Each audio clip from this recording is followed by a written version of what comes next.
on today's Story Beat. Because a lot of times I think we as actors go into the room thinking that, it's a trap. It's a trap. And I think if you go into the room thinking, they want me to do good. They want you to do good. They want you to have a good audition. And I think that's the mindset that you have to make for yourself is you have to go and own in the room and taking it on and knowing that these people want you to be good because they want to be able to go, this is our guy. And I think if you go in with that mindset, and it's hard because we're humans and we all have those negative things that go on in our head, and it takes a while. But if you can go on with that particular objective that you own the room and these people want you to be good. This is StoryBeat with Steve Cuden, a podcast for the creative mind. StoryBeat explores how masters of creativity develop and produce brilliant works that people everywhere love and admire. So join us as we discover how talented creators find success in the worlds of imagination and entertainment. Here now is your host, Steve Cuden. Thanks for joining us on Story Beat. We're coming to you from the Steel City, Pittsburgh, Pennsylvania. Well, my guest today, the actor David Reivers, has had a career spanning 40 years in theater, film, and TV. He's best known for various TV roles in shows like Charmed, Felicity, Drake and Josh, the Disney Channel's Jump In, and recently in Season 1 of The Pitt. Film roles include Malcolm X, After the Sunset, Circle, Poseidon, and most recently, The Accountant 2. You may have also seen David from his appearances in over 200 commercials. For the record, David played the voice of Lucky in the movie called Lucky that I directed and co-produced. He suavely and coolly played an evil little dog that haunts the twisted mind of animation writer Millard Mudd, who was played by a favorite StoryBeat guest, the movie's co-producer, Michael Emanuel. Without David's unique and spot-on voicing of Lucky, the movie would not have turned out as fantastically well. David is the father of 4 children, 3 incredibly wonderful daughters, and stage and screen star Corbin Bleu. So for all those reasons and many more, it's a great joy for me to welcome the very talented actor David Reivers to StoryBeat today. David, welcome to the show. Well, thank you, Steve. That's quite an introduction. I don't think I've ever had that welcoming introduction that you just had for me. And so I appreciate that. Thank you. Well earned, well deserved. And I'm so thrilled to have you on because it's been a while since we've seen one another. And you were a very vital part of one of my favorite projects, which is Lucky, which was a very difficult project. We'll talk about Lucky in a little bit. So let's go back in time. At what age were you when the bug to perform bit you? When did you start to think about acting? Interesting. So it wasn't until later on. I was in high school. I was more of a jock. I played football, ran track. Yeah, I had theater at my high school. I went to a high school in Brooklyn called Abraham Lincoln High School. Lots of famous people went there. But it really wasn't until I got to college, where a small community college in Brooklyn called Kingsburg Community College. I started out as a business major, and I was just bored. And somehow I found my way over to the theater department, probably by the women that were in there is probably what I would think was what drew me.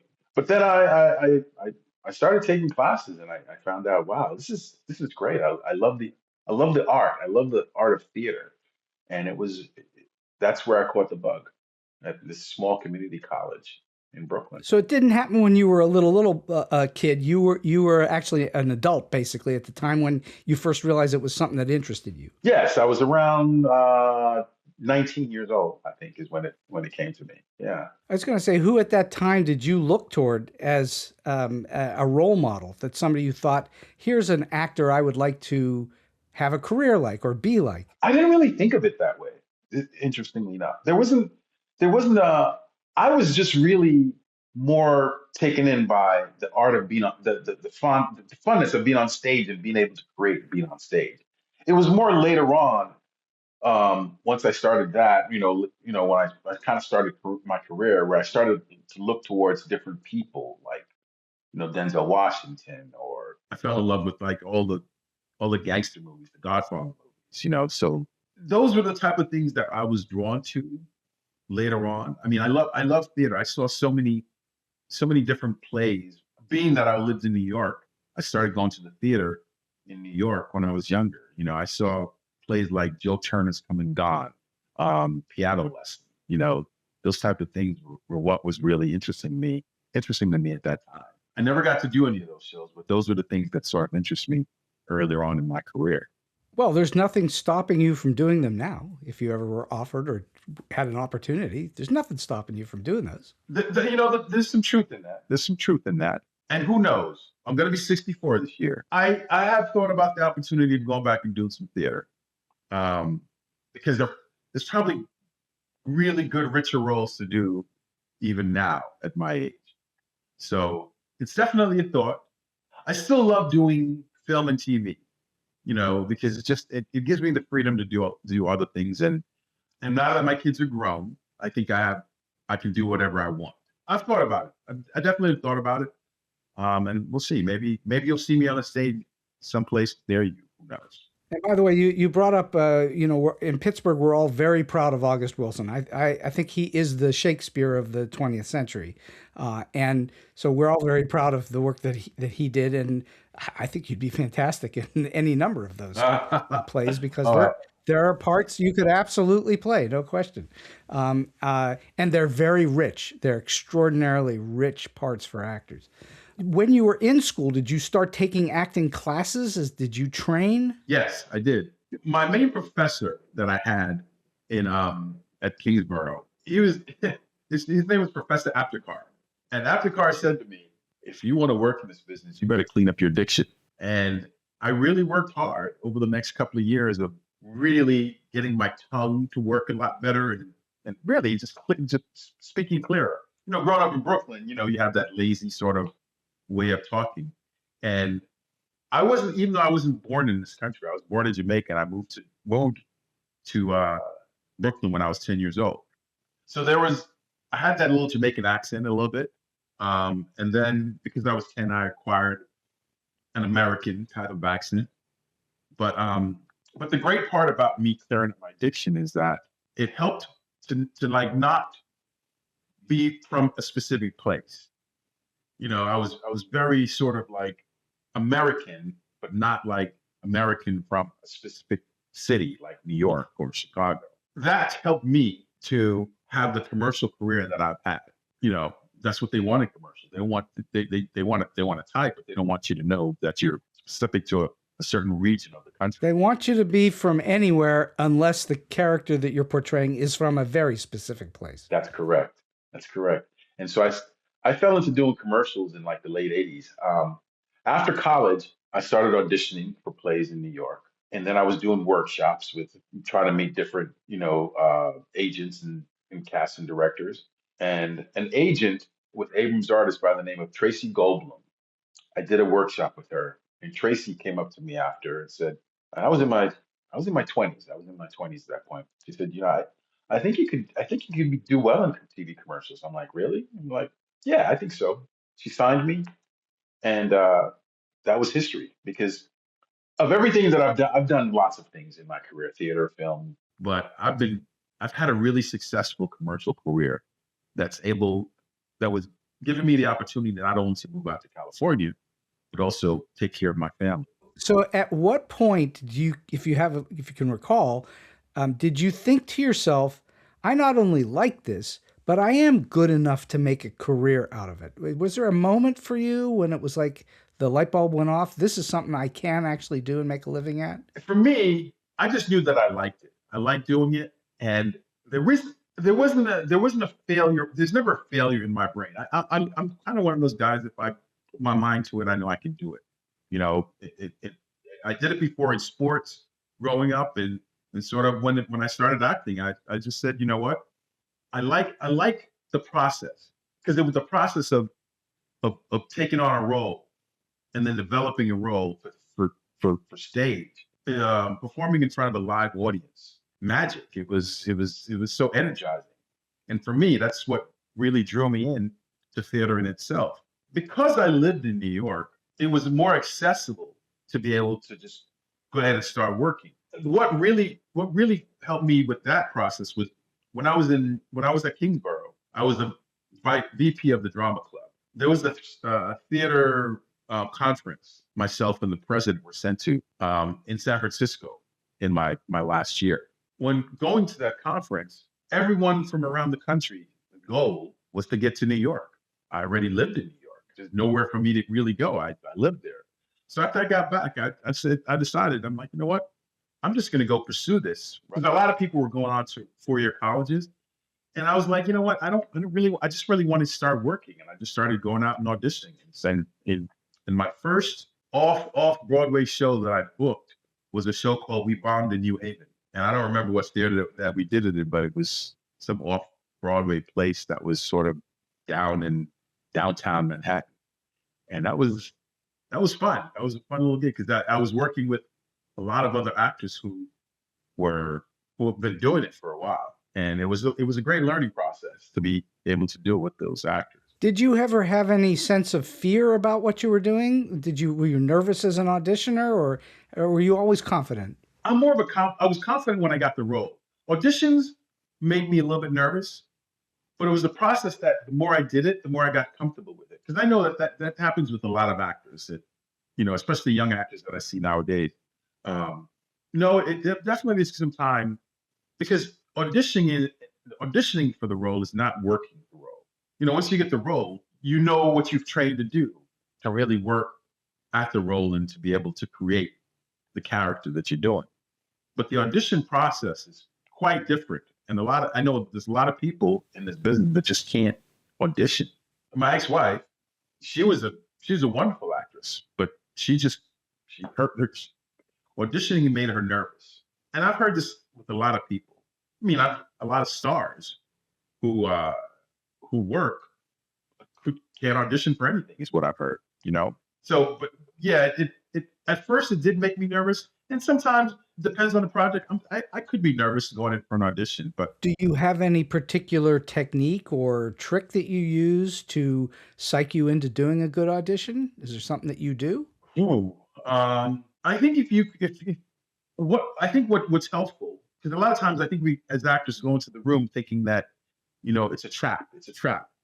And I think if you go into the room thinking they want me to do good, they want you to do good, they want you to have a good audition. And I think that's the mindset that you have to make for yourself, is you have to go and own in the room and taking it on and knowing that these people want you to be good because they want to be able to go, this is our guy.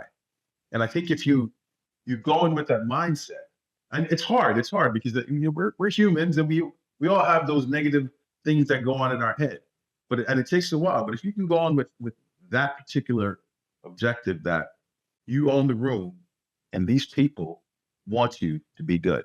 I think that that's very important for the listeners to pay attention to. It's true as a writer, it's true as a director, it's true as a producer, that when you go in for a meeting, they don't expect you to stink. They're looking for you to be great so that they can take advantage of your talents and skills, and then they can make money from it. That's what it's all about ultimately. Is they're trying to figure out how to make money off of whatever their property is, their product, and they want you to be great. They're rooting for you. So they don't want to be disappointed by you, and that's that you should take some solace in the notion as you go into an audition that if you think of yourself as playing that part as well as you can play it, that's all the best you can do. And they will hopefully they will like that in return. So let's talk about your approaching performance. Once you've booked a gig, you now have the role, you have the commercial, whatever it is you're doing. Aside from reading the text, which I assume you get at some point early on, what is it that you do? You read the script. What do you then concentrate on in order to create whatever character you're going to play? I think the first thing I look at is, what are the characteristics of this character that I can tap into easily, right? Because we know we know ourselves. And once you find those characteristics, then it's like, okay, what are the other characteristics that are not me that I could sort of help create this character? So it's a process of marrying parts of who you really, I mean, the guy is going to be who you are because that's who you're playing, but it's marrying who you really are, creatively bringing in other parts of other parts of this character to build this particular character that you bring. And you, correct me if I'm wrong, you typically are cast in parts that are closer to you. You're not playing thick makeup or funny, weird voices or anything like that. You're playing you most of the time, right? I am mostly playing variations of myself. Sometimes I get to be but variations of myself. My process is being as real as possible. And sometimes if you're trying to be as real as possible, it's best to do what you know, right? Because when we try to let's see that sometimes when performers try to go outside themselves, it's so difficult to really believe that they're that person. So believability is what I pride myself on. If am I being truthful to this character? It's about being truthful. Is a good word that I like to use. And if you're totally being truthful to this character, to who you are, then I think the audience will accept you in that way. Do you think over time that you've become better at, or it's been easier for you to break down a script as when you started out, or is it pretty much the same as when you started? I think the process is pretty much the same because every time we open up a new script, it's like reading a new book, right? So there's sometimes you go into a script, you go, wow, this character, can I do this guy? And then once you start breaking it down and finding out all the characteristics, you're able to really get to the root of who this character is, and then you create from there. Have you ever been booked and you were stumped by a part? Has that ever happened to you where you couldn't figure out how to make it work and you had to do something to get yourself there, whether it was with a director or an acting teacher or something? Has a role ever thrown you for a loop, so to speak, where you had to figure it out in a different way? I think, yeah, I've had roles that have been sort of difficult at first, but I think in the process of really working at it, and sometimes there are directors that sort of like come along and give you something that makes it click, makes the character click. But somehow we find it. If the training that we've had over the years to really find whoever it is that character is, whoever it is this guy is, and if you're being truthful, especially, it's so hard to create of something if you're not being truthful. And I think that's the main objective. Is that what you look for mostly in roles that obviously you are in a career where sometimes you're going to take a role because you need the role, you need the money or whatever, and the money that's a very important part of what you do because you're a working actor. But are there things that you look for when you get cast or when you're sent out? Have you ever turned anything down ahead of time because it just wasn't right for you?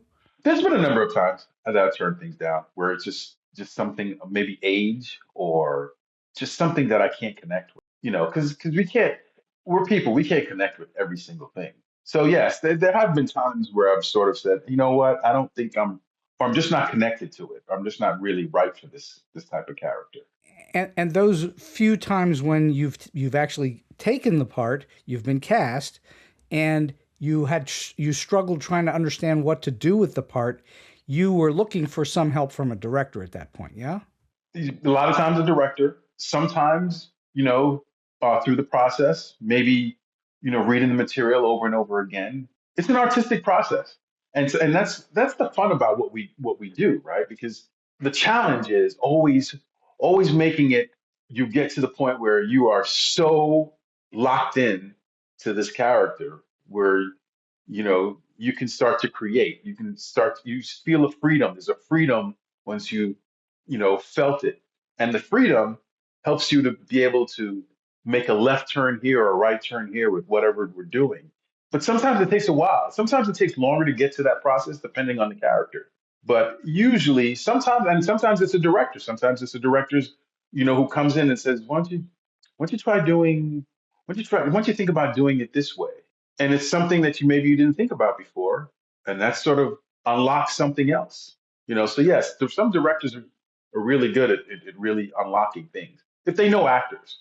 Have you had, I assume you have, you've done a lot of TV and a lot of commercials. I assume you've worked on any number of projects, as is notorious for television work, that you get little or no direction at all. You come in, they tell you where to hit your marks, and you just better do it, right? Right. Yeah. You have. I think most of the time with TV, it's good to come in with a direction that you want to take. And I think a lot of times when you're cast in TV shows, your audition is what they see, and most of the time is what they want. Right. So you're not gonna get to set and sort of go, all right, I'm changing this whole thing around. I'm not doing anything that I've done in the audition, and they're gonna go, who is this guy?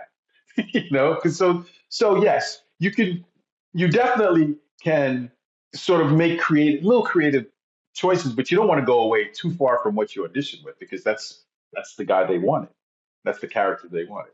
And then you, as an actor, have to hope that when you get cast, that the writing is excellent. And I'm assuming sometimes it isn't, and you have to make it better. You have to plus it in some way with your ability as an actor. Yeah, Yes, the writing. I think people. it's all about the It's writing. all about the writing. I think the general public doesn't really think about the writing a lot. Because they see what the actors are. The more popular shows, the shows that have been popular over the years, it's a combination of the two. I mean, when you are given words to say that sort of like roll out without any thought, that's a dream. I mean, I've had even auditions sometimes with shows that have been on the air, and you get the script to audition, and it just sort of rolls out. There's no thought. The thought process is just what can I do with the words that are given, but the words are just there. Yes, and I've had things where you had writings that were so auditions. Wow, this writing is not really good, and then try and then try to make it work. But you as an actor, you still have to work at trying to make it work, right? Because you can't say, well, this writing sucks and I'm done with that. I'm not just going to just throw it out there. I think you still have to work at it. The producers and the director are counting on you to take this thing that doesn't work. They know doesn't work on paper. They're counting on you, the actor, to elevate it somehow, right?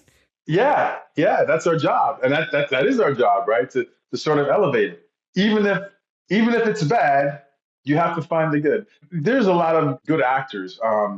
You've seen in movies that are bad, but they're good no matter what. You can look at almost any Gene Hackman movie or almost any Michael Caine movie, and they're going to be great in it, even if the movie's not so much. You just said the name, Gene Hackman. I don't know. That is when it comes to those type of things. Gene Hackman is at the top of the list. He can he could make anything good. Michael Caine also, but Gene Hackman was my favorite when it comes to watching a guy who's a really good actor, even in terrible things. He's at the top of the list. I love Gene Hackman. And there are actors who are not as famous as them, who whatever they're in, it doesn't matter. They're just always good, and you remember their faces, and frequently you don't remember their names. But you just know, oh, now we're in good hands. Like Strother Martin, if you know that name, who was in many, many movies in the 60s and 70s and 80s. He was always good no matter what he was doing. But very few of the character actors and very few of the public know. So I had the privilege of interviewing Dakin Matthews on this show, if you know who that is, and he's good in everything he does. He's been in dozens of things, and he's always great in them. So all right, so now you're on a set, you've been cast, you've memorized your lines, et cetera, et cetera. What do you do to become, as is well known about actors, to become present and in the moment? How do you do that? I think it's focus, right? Because there's a lot of things going on when you get to a set, right? You have your hair and makeup people, you have all these things that are going on around you, which you have to sort of be able to just really blank out everything and focus on the moment. And I think that's the most important thing. If you just focus on the where you are, the who you are, and in that moment be present with whoever you're acting with, that's the way to do it, to sort of be able to just block things out and not sort of focus. And I think that takes some time. If you haven't worked in film and TV, I think there's a learning process with that. There's a lot of distractions going on when you're on a film. And so you have to be able to just sort of focus on what you want to accomplish in the scene at a time and then take it from there, and not, and sort of, yeah, be able to just block anything else out. And no names here, but my assumption is in a career as long as yours, you have worked with both excellent actors that are great scene partners for you, and you've probably worked with a few that aren't that great. And so when they're excellent, it makes your life easier. But what do you do as an actor when you're working against someone who's not giving it back to you, that you don't have a good scene partner? Are you just playing your game and not worrying about them?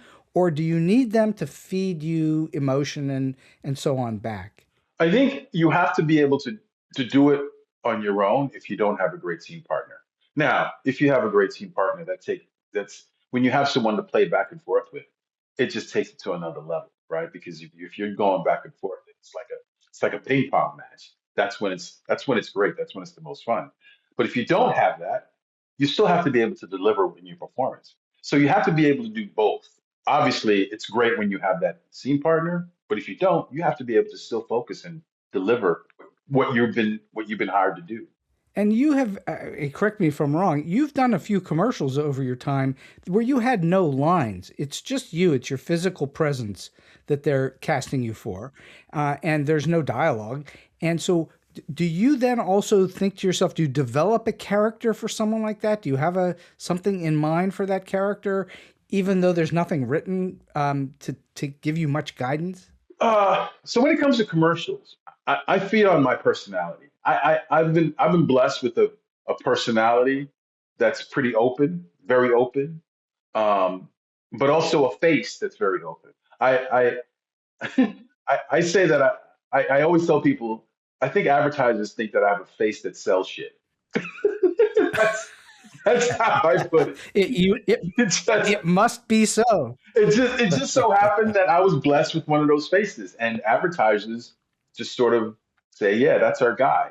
And but I think a big part about it is just me being an open person. I'm able to show a lot of openness in my face, and I think that's very helpful.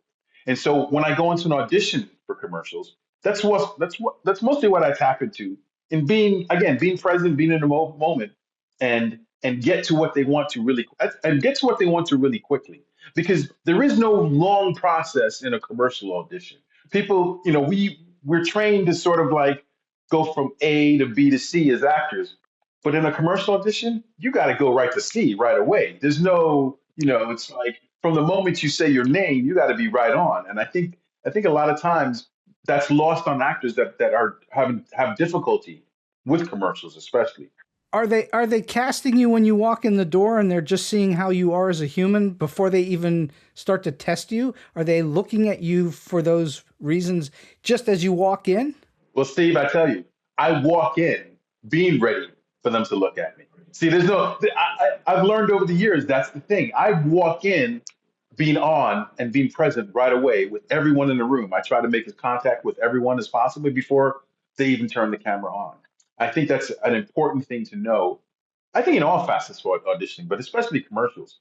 I try to explain that to actors over the years. I call myself an in the room guy, and the most difficult times had in commercials was during the pandemic, when it was this sort of in your own living room and people watching you, and I'm like, you can't really feel my energy. I think I have wonderful energy when I walk into the room, and so I think right away when you walk in with that energy, they feel it. They feel like, wow, something just came into this room. And if you can do that from the moment you step in that door, I think people feed on it. Especially you got people. A lot of times you have people sitting there with their phones, with a computer in front of them, and if you can snap them out of that just for that moment when you walk in the room, then they're interested. And they're like, okay, let's see what this guy does. Is there something you do to gear yourself for that, or is it just natural for you? It's become natural. I think it's a natural thing for me, and it's something that I've learned it. It wasn't always there. I mean, as I said, I do have an open personality, but I've learned from the earlier on that when you walk into the room with that energy, it's important. to just sort of turn it on right away. Don't take the time to go, okay, I'm gonna walk in a room. All right, now, okay, let's go. All right, let's go. No, you have to walk in, be present right away, and be ready to go, especially in commercial audition. Well, you have what I consider to be um, you're not likely to be cast instantly as a heavy. You don't have one of those faces. You have a pleasant, happy face, and that's a great thing to have in life for sure. And I think that that's part of what's made you so castable. Don't you agree? I do agree. I do agree. The disappointing part about that is sometimes you want to be a heavy, because bad roles, yeah, I've had my opportunities to play some bad guys. So it's always fun when I get those type of roles. We're gonna get to Lucky, but you played a heavy in Lucky, that's for sure. Right. My voice played a heavy and lucky. Your Yes. voice, yes. But you were. It's interesting. You were not playing the David that everyone knows in that movie. Well, we'll get to that in a moment. You were playing. You were in a specific character that was really fantastic. So, how important is it for actors in what you do as a journeyman actor? How important is it for you to stay grounded in your life, not necessarily in your performance ability, but in life itself? Do you need to be grounded? That's a really good question. I think so. I think so. I think what happens, especially in Hollywood, you can get caught up. I try not to get caught up in the whole Hollywood scene. Even from when I moved here, I mean, I had a pretty grounded life back in New York, and I was able to continue that grounded life here and not get too, because it can become a little bit much sometimes. And I think if you are true to who you are and you stay true to who you are, I think that's always important because that's what you bring to your work sometimes. And I think the growth of who you are helps in the work that you put out. So you bring to the work itself your grounded life. You're not there with your neuroses and your anxieties and whatever many actors may bring into an audition or onto a set. You are already in a sort of a the best word is grounded. You have a sense of who you are before you walk in the door. I believe that's important. I believe that's important, and I believe that sort of helps not only yourself, but it helps the director knowing that, oh, this person, he's good. I don't have to. I don't have to worry about them so much because they're going to give me something. And if it's a director who loves actors and say, oh wow, I could play around with this guy or do this. It's especially commercials. Sometimes the directions come so quickly. You do one take, and then they want you to do something else because on a commercial set you have the director, and in the director's ear is all these people, the agency people and the clients, and everyone wants something different in a different take, and it's and I've learned over the years to just listen to that when because sometimes you can hear it, and so the director will get a direction that a note that they want in that take, and I'm like, okay, I got you, I got it, and able to deliver and make those changes. So yeah, it's good to sort of come with the openness and be able to just sort of take directions. That's another important thing that I think, which I taught to my son from a young age as an actor. Listening, listening. You'd be surprised of how many actors just don't, not only to the other actor that they're in the scene with, but also the directions. I mean, I've been in auditions in a room. We do something. The director gives a direction to everyone in the room, and people just do the same exact thing. It's so important to listen and to be aware and to be present, and being present is a part of that. That's why you've been cast in 200 plus commercials, is because you have a good attitude when you walk in the door. You help them to achieve the goals they want. You're not there to achieve your goal. You're there as a vessel to help them achieve their goal. And if you can do that with a good attitude, they're going to want you back over and over again, as that's happened for you. Absolutely, absolutely, the working actor in general. That's the thing. I mean, there's some people who are talented and who are pains in the asses, but they hire because they're pains in the asses. But most people want a set that's a conducive set to being helpful to everyone, being helpful and things moving along. No one wants difficulty. If you have a reputation of being someone who's easy to work with, can take direction, you won't have a problem with, you become hireable and have a longevity over people who are just sort of pains in the asses. How much do you think it has helped you in your career, that that attitude that you bring to a set works in both commercials and in TV film? Oh, it helps a lot. It helps a lot. I think now later in my career, sort of it's gotten better with film and TV. I'm aging into better film and TV roles. I've always had a sort of younger face, and again, the face that sells stuff that sort of helped in TV commercials. But it's definitely it helped in commercials a lot. The fact that I've worked with some directors over and over again. When I walk in the room, they know who I am, and of course, if they know that I can deliver, if I deliver in the audition room, I'm sure the director will go back and say, "Well, this guy's good. I like working with him," you know, and that's a plus on your side. So yeah, I would say it's a big part you as a working actor to be able to be open and be hireable. For the young actors who are out there listening, or maybe for those who are in working for a while, what is your technique, if you have one, toward working with the camera? Do you have thoughts about I'm going to work with the camera a certain way when I walk onto a set? Less is more. Basically, Less is more. less is more. I have a very expressive face. I've learned that, and I've learned that I don't need to do too much. If I'm just saying something, my face usually, and have something in my head, I think I think that portrays it so easily when it comes to my face what I'm feeling, and I try not to do too much. Basically, I do very little to be, and people are laughing sometimes, and I'm like, I didn't think I did anything, but yes, they're enjoying the performance from the very little I do. So that's usually my process. Less is more. Now, it may be with other people, they may have to do a little bit more, but also you don't want to be over the top because, again, we talked about it earlier. I'm a grounded. I come from being grounded. It's even if it's a comedy or tragedy, I still take it from a more grounded place. Well, film work as an actor is a highly technical skill. You have to hit a mark, you have to be in your light.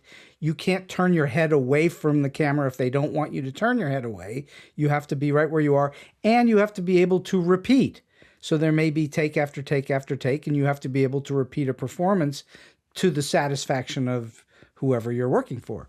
And so you certainly must have this skill set for this ability to deal with the technical elements as well.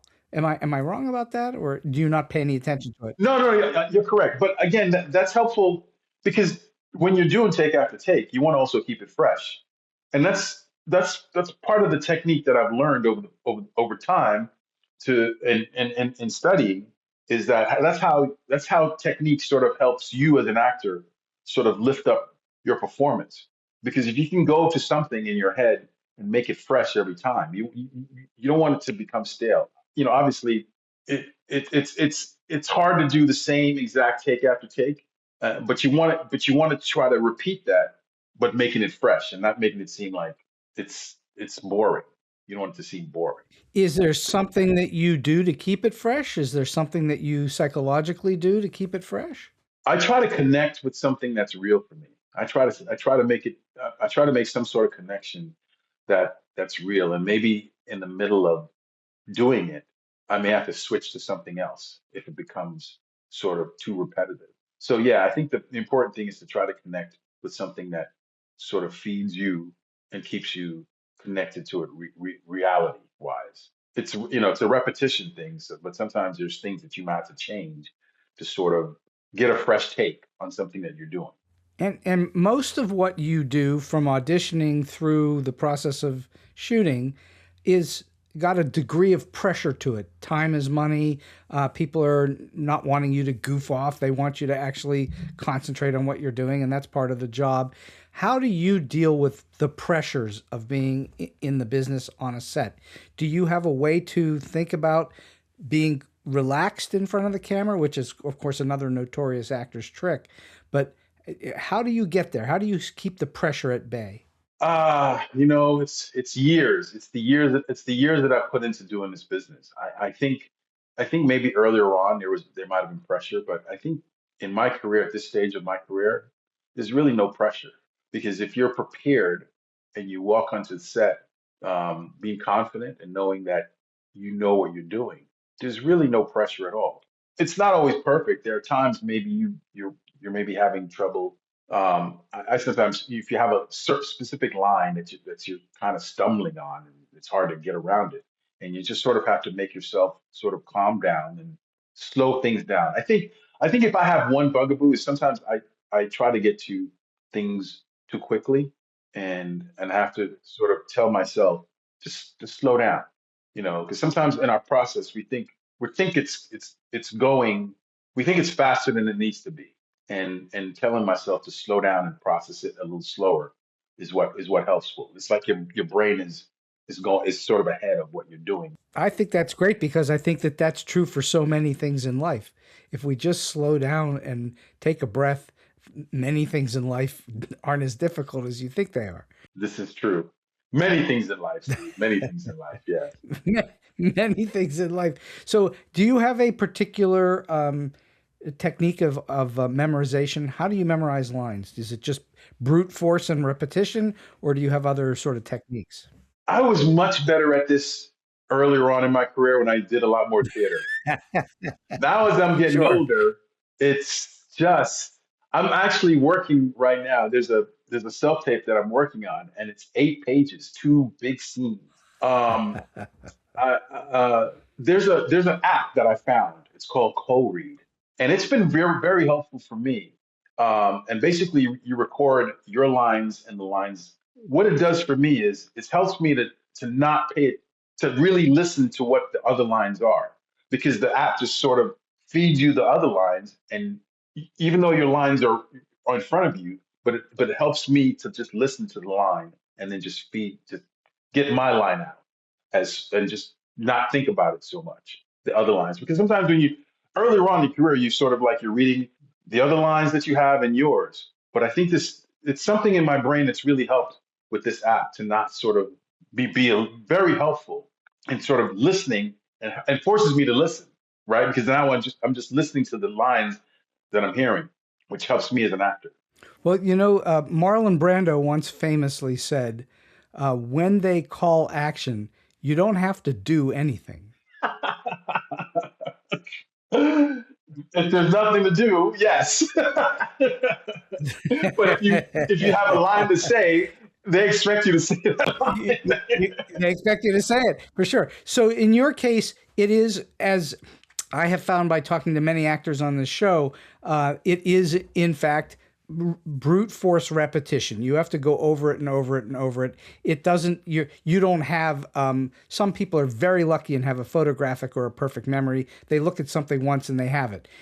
That's not your case, and it's not the case of most actors. They have to really work at it to get that thing stuck in your head, so that when it comes out of your mouth, it seems grounded, believable, and down to earth. Right? yes, I have to work hard at that. Now, my son has a pretty photogenic memory. He could go over something a couple of Is that times. right? Yes, I know it was like that when he was younger. He said that it's gotten a little harder, but I don't believe him. I think he's still pretty good at it. But no, there are actors who have that photographic memory who can look at something at one time and memorize it. That's not my brain at all. Well, when Corbin was younger and he was doing High School Musical, he was doing just like anything that you do in the movie business. You're doing little chunks at a time. But now he's doing big shows on Broadway and on the West End of London, and he has to remember the entire show at one time. Right. Right? Right. But that was never a problem for him, even when he was younger. I remember, when he was. I mean, he went to the high school, performing arts high school here in California, in Los Angeles. That's when he really started doing a little more theater than anything. His first Broadway show was In the Heights, and he was a replacement for In the Heights. Now, I don't know if people know what a put in is, how, people out there, I mean, I'll explain it. It's like you rehearse on your own with the director, and then once, maybe twice, an opportunity to do it with the whole cast before you're actually just thrown on stage. First time on Broadway In the Heights opening, I think he had one put in. I have to tell you, I was amazed. He went out there and crushed it, and he was instantly loved by the Broadway community because they were a little skeptical about him doing that show and doing that role because most people only knew him as Chad from High School Musical. And when he was cast as that role, there was a lot of skepticism of like, why is he doing it? And Lin-Manuel is the one who said, watch, you just wait and see. And he was amazing. And he's been welcomed in the Broadway community with open arms since. So he has innate natural skills that not every actor has then, right? I would say yes. That he can just look at something and remember it quickly and does it at full force, and it's all there. He didn't have to work as hard as some people do. That's a gift. He has an amazing gift, Steve. He has an amazing gift. I'm proud of him. I'm very proud of him as a father, but I'm also proud to just watch him as an entertainer and his growth. And it's amazing the growth that he's had. And I'm always, when you're close to something like that, and the industry, what it is, it's not easy to see what he does, and the work that he's put in. He works really, really hard. And I think people are starting to find that out. Like, he's really, really good and he works really hard. That hard work shows. And if you have those kinds of skills, you have a different set of skills that you work at just as hard, but they come out differently than the way he does. And that's true for every actor, right? It is. You have to find out what really works for you. We are all, you can get a bunch of actors in a scene and all have different training, but the scene works because whatever everyone's been able to bring to the scene with their own training and their own their own process, it works. It's a weird thing when it comes to art, right?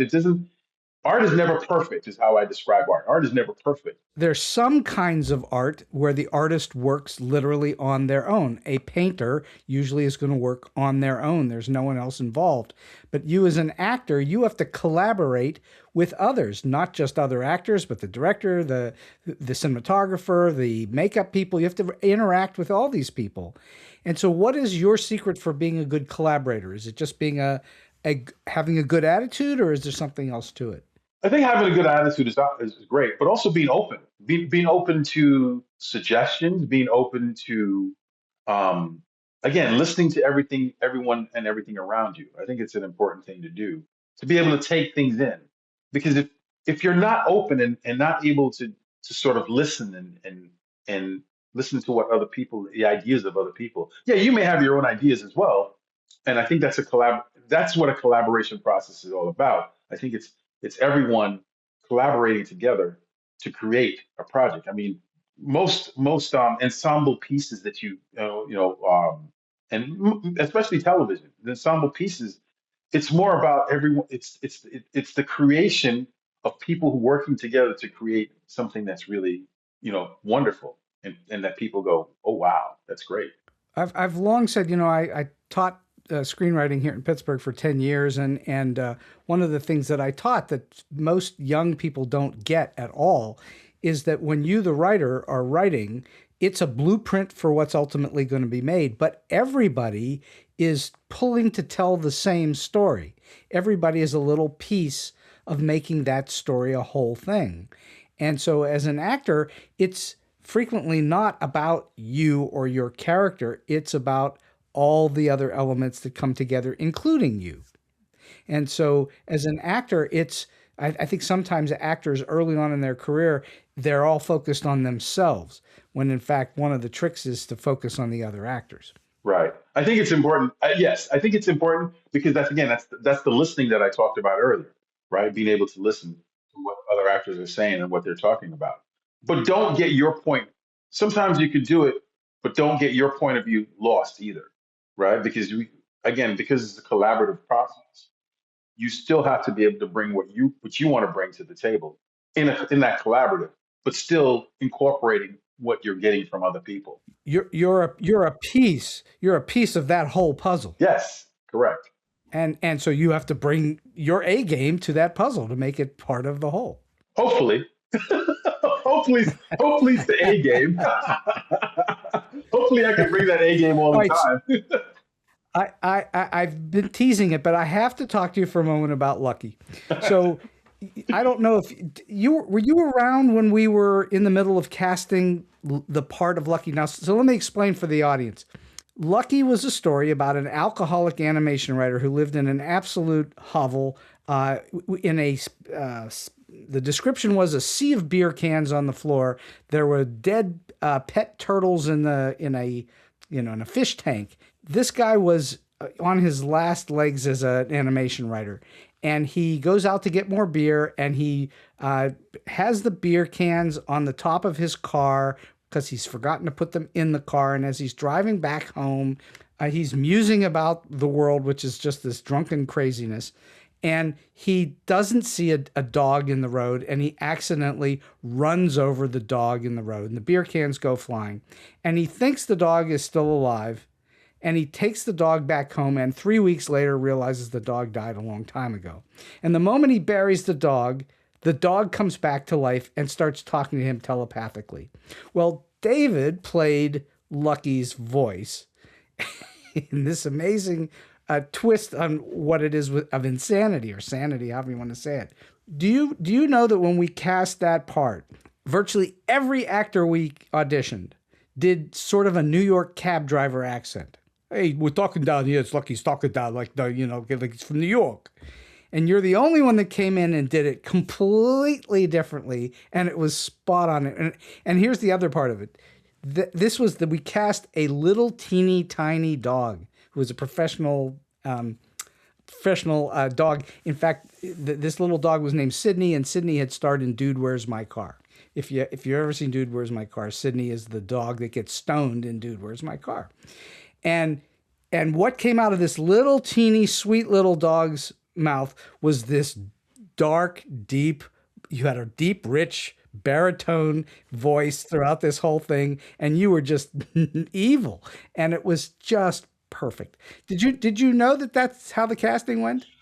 You know what? I did not know that's how the casting went. I just, Mike and I, the actor who plays the Millard Mudd, the writer. Mike and I have been friends for a while. I met Mike when I first got to LA, and we did a commercial together, and we just connected right away. And we connected through playing golf. And Mike told me about the movie, and I just came in and read for you guys, just sort of like doing what I thought was what this dog was like. I didn't know that that people had come in and done this whole New York thing before. Every one of them was the same, except for you. That's amazing. I did not know that. I'm happy to hear that's how it went. I'm happy I didn't come in trying to do my New York accent. You did him as this cool, suave player. It was like he was a player, and it was just completely different from everyone else. And the moment we heard you doing it, everybody went, "That's it." It was one of those casting moments where you go, "That's it." There wasn't a question about it. There was no conversation. That's it. And then you knocked it out of the park in the recording studio after. Were you ever on set? I think you did visit the set once or twice, didn't you? I did. I was on set to read some time. It was one of the more fun projects that I'd done. And we're talking about 20 something years ago we did this. It's still, to me, 25 years ago. To this day, it's still one of the fun movies that I've done over the period of time. Without getting too deeply into it, it wasn't fun at the time. No. It became fun later. But it was hard. It was really hard because we had no money and we shot it very fast, and it was a struggle all the way through. But when we had Sydney on screen with your voice and her mouth playing a male, obviously Lucky, it just elevated the whole thing to a whole other level. And that script, which was Steve Sestarsik, who obviously is not with us anymore, but that script was very unusual, wouldn't you say? It was pretty dark. It was unusual. Pretty dark is a nice way to say it. Yeah, it was unusual and dark. It was a dark story. So it's a very dark story. And yet it's a comedy. It's a black comedy. Yes. And that's what makes it really unique. There are very few scripts that are like that ever. Well, because what crazy person would ever put money into something like that? It's it doesn't on its surface have commercial viability, and yet we decided to do it anyway because we thought it was great. But that's what's so creative about things like that. That's everybody wants to make that commercial vehicle, right? That commercial vehicle. And sometimes those vehicles that you think are not the most commercials or the commercial is the ones that are so interesting and people find are attracted to. I mean, not always, but sometimes that happens, and it's like these pleasant what's the word I want? These pleasant discoveries of like, wow, I didn't think that I would like something like that, but it's really, really cool and interesting. So I didn't finish. I'll just finish this real quickly for the listeners who are going, then what happens? So Lucky actually enslaves Millard Mudd and turns him into a serial killer so that will go out and kill people in order for him to have food to eat. And that's where it goes really dark. It gets very dark. Right. You're right. And crazy. So it's funny from that perspective. It's a certain, it's not to everyone's taste, let's put it that way, but the people that like it love it. So it won a lot of awards, and we're and Lucky, being this really cool cat, cool dog, or actually I say cat, cool guy, you just go, what, the dog is telling him to go do this crazy stuff in a cool way. So where did that inspiration come from? When you came in and did that, how did you think to yourself, that's what this dog is actually a cool, suave guy? How did you think that? Because I think that it plays against, I thought it played really against what it would seem to be. Like you'd be like this sort of, sometimes you have to go against type, right? And I think that's what was really needed in that sense. And again, that was the discovery. I think it was more about being grounded, like I said, is trying to be grounded in this character. And if he's like this cool guy who's just like, hey, I need some more meat, dude. Just go get me some more meat. In that sense, it's like, okay. But so that's exactly what happened. Is you were playing it. It came out against type. Your voice, in theory, if we'd never thought of the dog and only heard your voice, you probably would have cast a German Shepherd or a big, mean-looking dog. But no, we had this sweet little tiny dog, and that's what was hilarious about it. This deep, resonant voice comes out of this little dog's thinking, because we never see the lips move. It's not one of those kinds of movies. It's all in the head. It's all telepathic. Yeah, it's all in the head. Well, it's in Mudd's head is what it is. But that's, you hit it right out of the park by doing against the type where everyone else was trying to play type. And I think that's also a lesson for actors. You don't always have to play into the exact type of a role. It's sometimes helpful to go against the grain a little bit. That's important. That's an important lesson there too, Steve, because I think when we're given sides or a script to prepare for an audition, casting directors say this all the time. We want you to find something. We want you to bring something else that everyone else isn't getting, isn't bringing to the table. And sometimes it's hard to do because you see certain things, you see a thing a certain way, and you have to sort of dig deep to sort of find that thing that's yours that will be different from what someone else will bring. Because it's still, you don't want to make something so off the wall that it's not believable, but you still have to find that sort of piece of you that's different from everyone else. It's going to bring something different to the table. Sure. I think that's very, very valuable thinking in terms of being an actor, is if you're just trying to be middle of the road, down the middle, like everybody else, you're probably not going to get cast too often. But if you're doing something that's correct, that's proper for the character, but yet sort of against what the norm would be or what your expectation would be, you might actually impress people with that. We hope. That's always the hope, right? That's always the hope. I've been having such a fun conversation with David Reivers for a good chunk of time now, and we're going to wind the show down a little bit.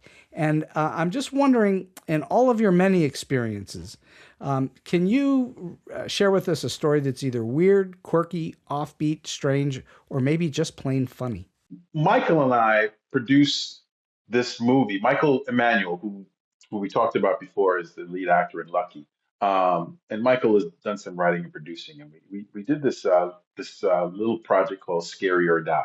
And in one of those little movies, and we did again a movie done on no budget, and we needed some.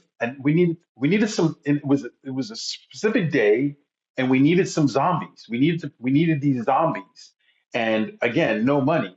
And so what I did again, if they're guerrilla filmmakers out there, they've probably done crazy stuff like this. But I'm like, where am I going to get zombies for cheap? So we were out in the we were out in the desert somewhere. I ran to Home Depot.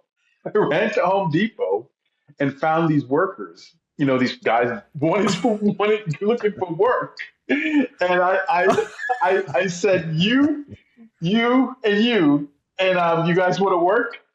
And piled them into my truck, brought them to the set, put some makeup on them, and made them zombies in this movie.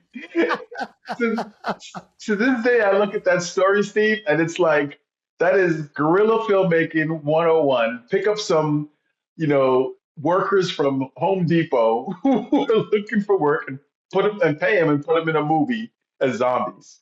That's Day laborer zombies. day labor zombies. That's what it was. That's how. Oh, that's hilarious. That to me. That's still the heightened of my filmmaking experience. It's been fun. It just was so fun. Did they speak English? Very little, but they didn't need to. They basically need to be zombies coming up and coming alive, and just moving towards the camera in zombie-like fashion. And they did that. They were having the time of their lives, Steve. They were doing this. It was like, this is labor. This is fun. I remember their faces, and it was like, when I brought them back, it was like, thank you. Anytime you need us again, they wanted to come back and do more. Well, it had to have been a lot more fun than raking leaves or building buildings or whatever it is they would do on a day labor job. Absolutely. Absolutely. Last question for you today, David. You've shared with us a massive amount of advice throughout this whole show, but I'm wondering if there's a single solid piece of advice or a tip that you give to those who may ask you, how do you do this? Or they're looking for a piece of advice about how to get in, or maybe get to the next level if they're in a little bit. That's a question I'm asked a lot, especially from young people, especially because of my son Corbin. I'm around a lot of young people. I actually did a movie with Corbin called Jump In, which was a very popular Disney Channel movie. I became a part of that Disney world from doing that movie. So I get a lot of young people. And what I say to them a lot is, first of all, make sure you love what you're doing. If there's something else in your life that you think you want to do, I'd say go do it, because this is a tough business. This is really a tough business. But if you're going to commit to doing it, commit 110%. Try to learn as much as you can about the business. Be truthful and be as grounded as possible. And make it about the art. Don't make it about becoming a star, because in this day and age with reality TV shows, there's so many people want that instant fame. They want instant fame, and I think it happens, but it doesn't happen all the time. It happens very, very less than you'd think. And I think it's important to make sure that you love what you're doing. I think if you love it and you put the time in, you put the work and the effort in, I think it will. That's the way you make it pay off for you. And always listen. Most important thing is listening. I can't put enough stress on listening. It's the first. Anyone who knows my son, if you ask him what's the most important thing an actor does, I guarantee he will tell you, because listening is so important in so many different ways. Listening to what other people say, listening to directions, listen to other actors in the scene. Well, I think those are two absolutely spot on pieces of advice. You absolutely have to listen to not just your fellow actors as an actor, but to everyone on the set. And I think that's important in life too, but particularly as an actor, because a lot of it is reacting to what you're hearing. And I think that's extraordinarily useful and important advice. And I just hope that young actors and people in the business realize that it is not for the faint of heart or the weak of stomach, and that it is a difficult, challenging business. And you know better than anybody that you're a freelancer. You're not on staff anywhere. You're not working on a day job where you're punching a clock. You are having to keep finding work. You're always struggling to find work in one way, shape, or form, and that's not for everybody. So I think that's also extremely wise advice. And and because of that, you have to love what you do. It isn't for everyone. Some people don't want to know where their next paycheck is coming from. Obviously I've been doing it a long time. I've become a little more comfortable because I've been able to make some money. But in the early days, it was when I decided to become an actor full time, and having being married and having two young kids at the time. I mean, we have four, but it was kind of like, okay, when's the next job coming? I've been very fortunate in my career, Steve. I've worked a lot, and I've seen a lot, and I'm very fortunate to where I am this day, to where I am. And I think that your work is exemplary. So I think anybody that gets a chance to see your work, they'll see what I'm talking about, that you do know what you're doing. You do look good on camera. It's clear that you're good at it enough that you keep working at it, that people keep hiring you. And that's a huge part of it, that reputation for saying, yes, this guy's going to show up. He's going to know his lines. He's going to hit the marks. He's not going to give us grief. All those things are super important to what you do. And that will give you that repeating ask to be back on a set, right? And I hope that never changes. I plan on doing this until they say, we don't want you anymore. Get the hell out of here. We're done with you. So hopefully that never happens. Until they put you in a case at the end of the set and haul you off feet first, right? That's true. That's very true. Absolutely. David Reivers, this has been so much fun for me, and I can't thank you enough for your time, your energy, and especially for all this wisdom. Thank you so much for being on the show with me today. You're very welcome, Steve. It's very appreciated. It's good to do this, to sort of go over things in my own head and sort of like remember what it is that why I love this so much, why I've been able to do this for so long. And it was great conversating with you and sort of bringing up some of our great stories of the past. So I appreciate that. And so we've come to the end of today's Story Beat. If you like this episode, won't you please take a moment to give us a comment, rating, or review on whatever app or platform you're listening to. Your support helps us bring more great StoryBeat episodes to you. StoryBeat is available on all major podcast apps and platforms, including Apple Podcasts, YouTube, Spotify, iHeartRadio, TuneIn, and many others. Until next time, I'm Steve Cuden, and may all your stories be unforgettable.